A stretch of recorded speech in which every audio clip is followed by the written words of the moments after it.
So hello CUT aspirants और finally day 1 का exam हो चुका है। तो पेपर कैसे आ रहे हैं, कौन कौन से टॉपिक्स है भाई जो बच्चों ने पेपर में देखने को मिला है। तो बहुत सारे बच्चों के एनालिसिस उनसे मिलने के बाद, उनसे पूछने के बाद आप सभी के बीच में कुछ अच्छे और इंपॉर्टेंट टॉपिक लेकर आ चुका हूं। तो बच्चों आज पेपर हुए हैं, ठीक है। इंग्लिश का पेपर जो है वो धमाकेदार आया है।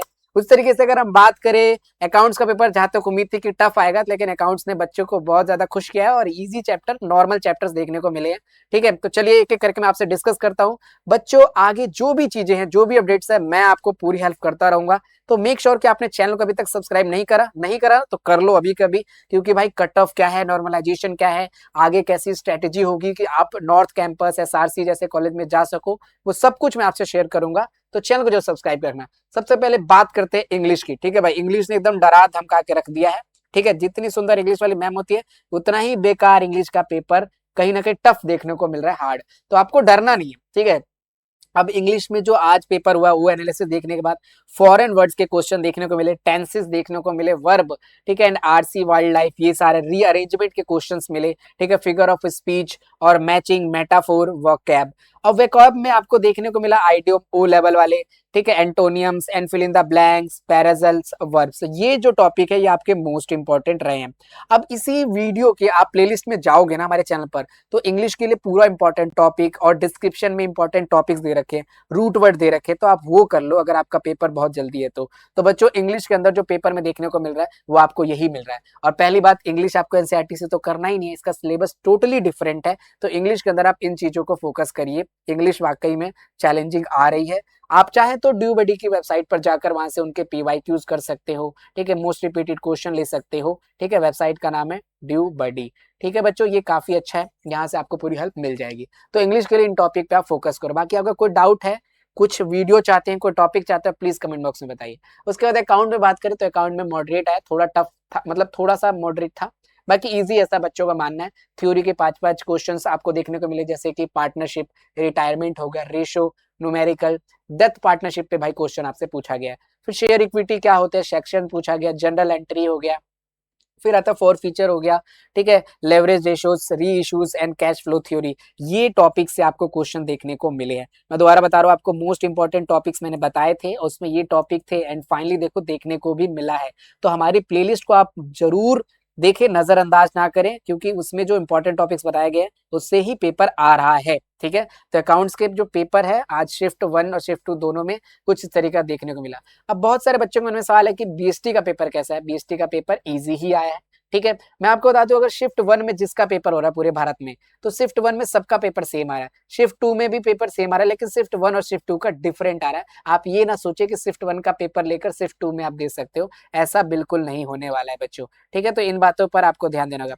अब जैसे हम बीएसटी की बात करते हैं, ठीक है, सो बीएसटी के अंदर आपको प्लानिंग, ये मैंने बताया था तुम लोगों को, प्लानिंग आएगा, प्रिंसिपल ऑफ मैनेजमेंट आएगा, केस स्टडी आ रहे हैं, ठीक है, एंड आपके level of marketing, level of management and 14P वाले जो आपके प्रिंसिपल्स थे, स्पिरिट क्रॉप थे, ये आ रहे। तो ये पक्का है। तो वही है कि मोस्ट इंपॉर्टेंट से टॉपिक्स तो देखने को मिल रहे भाई, आप मिस आउट मत करना। फाइनेंशियल मार्केटिंग, कंट्रोलिंग, क्रोनोलॉजी के क्वेश्चंस आए हैं एंड कीवर्ड फिलिंग, ये इस तरह से आपको टॉपिक देखने को मिल रहा है। तो ये टॉपिक आप जरूर करें और घबराए नहीं। अगर कुछ भी नहीं पढ़ा अभी तक तो एटलीस्ट ये पढ़ कर जाएं और कॉन्फिडेंस के साथ पेपर दे। एक और बात बता दो कि क्या तुक्का मारना है? तुक्का बिल्कुल नहीं मारना मेरे बाबू, क्योंकि तुक्का बहुत सोच समझ के मारना। आपको पता है कि इसमें नेगेटिव मार्किंग है। एक तुक्का गलत, 6 नंबर गया, 5 नंबर जो मिल रहे थे वो तो गए और साथ में आपके 1 नंबर भी गए। ये मतलब ये वही हाल हो गया कि गर्लफ्रेंड भी गई और बेस्ट फ्रेंड भी गई। तो ऐसा हाल मत करना, तुक्का मत मारना। फिर पोल साइंस की बात करें तो पोल साइंस वाले बिल्कुल घबराए नहीं, एनसीईआरटी को बिल्कुल प्यार से आराम से पढ़कर जाएं, जिसमें ह्यूमन डेवलपमेंट, सॉरी, इसके अंदर पोस्ट इंडिपेंडेंस वाले क्वेश्चन ज्यादा पूछे गए। तो आप एनसीईआरटी कर सकते हैं पोल साइंस के लिए, वो बेटर है, नॉर्मल है, ठीक है।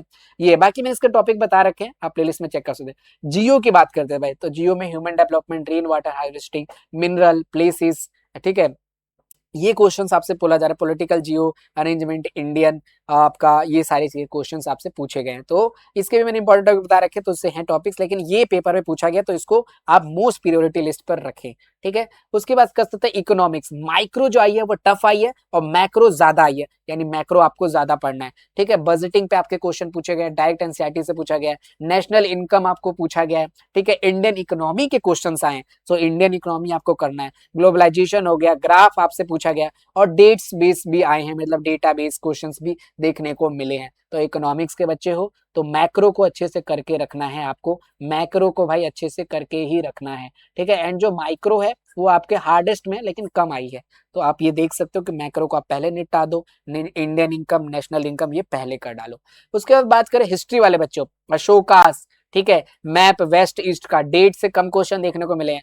कालीबंगा आपसे पूछा गया, मोहनजोदाड़ो, हड़प्पा चैप्टर 2-3, ठीक है, डिस्कवरी ऑफ 1922 आरडी, ठीक है। ड्रेनिंग सिस्टम कैसा था वहां पर हड़प्पा सिविलाइजेशन पे, है ना। हड़प्पा सिविलाइजेशन की खोज किसने करी थी, एक बार मुझे कमेंट बॉक्स में बताओ, जल्दी जल्दी जल्दी जल्दी बताओ, देखो पढ़ रहे हो कि नहीं पढ़ रहे हो। तो ये सारे टॉपिक्स आपसे पूछे गए हिस्ट्री के अंदर, ठीक है। जियो में आपको बताई दिया मैंने, पॉपुलेशन था, ठीक है, इकोसिस्टम, वाटर एंड ये डेंसिटी डेवलपमेंट, ह्यूमन डेवलपमेंट वाले टॉपिक्स आपसे पूछे गए हैं। तो ये अभी तक के एग्जाम से, बाकी जो भी अपडेट होगा कल मैं आपको बता दूंगा। जीएटी कैसा करना है भाई, जीएटी के लिए न्यू टॉपिक बिल्कुल मत करो, ठीक है। जो अभी 10-15 दिन के करंट अफेयर वो पढ़ो, और आप सबसे इंपॉर्टेंट काम करो कि पीवाईक्यू को बहुत अच्छे से कर डालो, ठीक है, बहुत अच्छे से पीवाईक्यू करो। जीईटी का कल पेपर है यानी 12 मई को, बाकी कल की जो एनालिसिस होगी वो अपडेट में आपसे शेयर कर दूंगा। तो आज के लिए इतना ही, ये सारे टॉपिक्स आप अच्छे से करो, यही एग्जैक्ट एनालिसिस है, खुद पे विश्वास रखो, कोई नया टॉपिक मत करो भाई, ये लास्ट मोमेंट है। Most of the bus PYQ करो, पीवाईक्यू से ही क्वेश्चन रिपीट हो रहे, और पूरा टाइम सिर्फ अभी पढ़ाई पर ध्यान दो। जिन बच्चों के एंड में एग्जाम है, जैसे जिनका 21 को है, 22 को है, 18 को, थोड़ा आपके पास एक्स्ट्रा टाइम है, 7-8 दिन का एक्स्ट्रा टाइम है, ये 7-8 दिन में अगर आप पीवाईक्यू अच्छे से कर लो, ठीक है, वीडियो के डिस्क्रिप्शन में पीवाईक्यू का लिंक है, तो भी बहुत अच्छा हो जाएगा, ठीक है बच्चों। बाकी गुड लक, कोई भी डाउट हो तो आप कमेंट कर सकते हो, मैं इस पर वीडियो बनाऊंगा और उसको सॉल्व करूंगा। बाकी बच्चों सीयूटी का रिजल्ट आने के बाद क्या प्रोसेस होगा वो सब कुछ मैं आपको बताऊंगा, पोर्टल, कट ऑफ, ये सारी इंफॉर्मेशन आपको इस चैनल से मिलती रहेगी, एंड प्लस आपको क्लासेस भी इसी चैनल पर मैं आपसे शेयर करूंगा, कराऊंगा। तो चैनल को सब्सक्राइब कर लेना, बेल आइकन को प्रेस कर देना। मिलते हैं नेक्स्ट वीडियो में बच्चों, अपना ध्यान रखना, खुश रहना। जल्दी जल्दी जाकर आप पढ़ो और प्लेलिस्ट को जरूर चेकआउट करो।